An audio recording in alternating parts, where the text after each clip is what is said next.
Penyusunan prosedur validasi dan verifikasi penilaian prioritas usulan pemrograman pembangunan jalan. Pada kesempatan ini, kita akan membahas latar belakang, tujuan, permasalahan, dan sasaran hasil dari proyek perubahan yang dilakukan oleh Kepala Subdirektorat Wilayah 1, Direktorat Pembangunan Jalan, Direktorat Jenderal Bina Marga.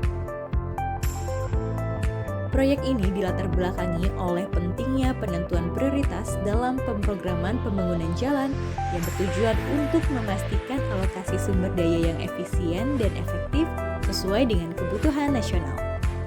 Dalam hal ini, penyusunan kriteria penilaian prioritas menjadi sangat penting untuk mendukung pengambilan keputusan yang tepat.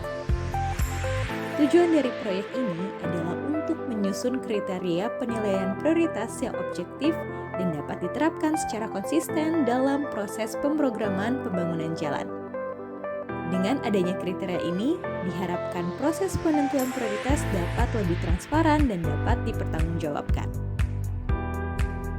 Beberapa permasalahan yang diidentifikasi dalam proyek ini antara lain, adanya usulan yang tidak sesuai dengan prioritas nasional, keterbatasan anggaran, dan rendahnya akurasi data usulan. Permasalahan ini menghambat proses pengambilan keputusan yang optimal dalam pemrograman pembangunan jalan.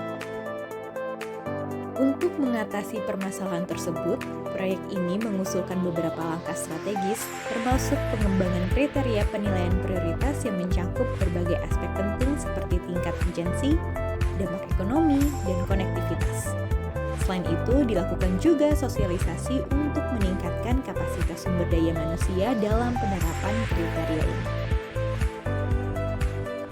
Sasaran dari implementasi kriteria penilaian ini adalah proses pemrograman menjadi lebih terarah dan prioritas pembangunan jalan dapat ditentukan dengan lebih akurat, sehingga alokasi anggaran dapat dilakukan dengan lebih efektif. Sebagai kesimpulan, penyusunan kriteria penilaian prioritas ini merupakan langkah penting untuk meningkatkan kualitas pemrograman pembangunan jalan di Indonesia.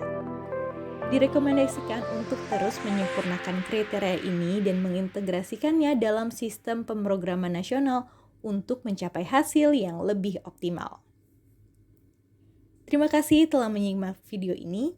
Semoga informasi yang disampaikan dapat memberikan gambaran yang jelas tentang pentingnya penyusunan kriteria penilaian prioritas dalam pembangunan jalan di Indonesia.